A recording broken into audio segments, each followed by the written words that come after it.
Britain's rolling out the red carpet for the Saudi Crown Prince, who's arrived for a 3-day visit. But a lot of protests are also planned against Saudi Arabia's deadly bombing campaign in Yemen, which has been going on for 3 years. RT's Issa Ali was at one of the demonstrations.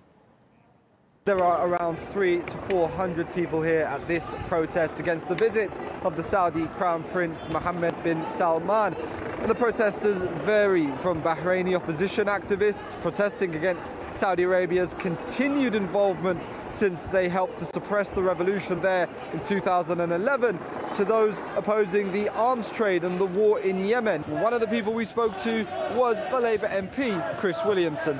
For British military advisors to be involved, that takes it to a whole new level and frankly is trampling on Britain's reputation as a nation that stands up for human rights. We've got no place, it seems to me, selling arms to Saudi Arabia, and certainly we should not be participating in facilitating the war by having military advisors there.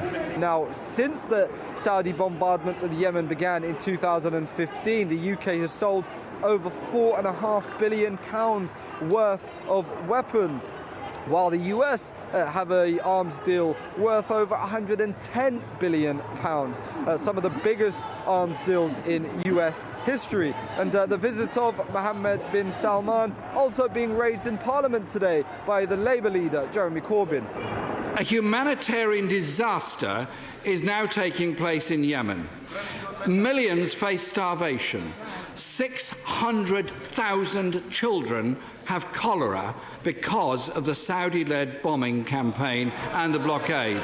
Germany has suspended arms sales to Saudi Arabia, but British arms sales have sharply increased, and British military advisors are directing the war.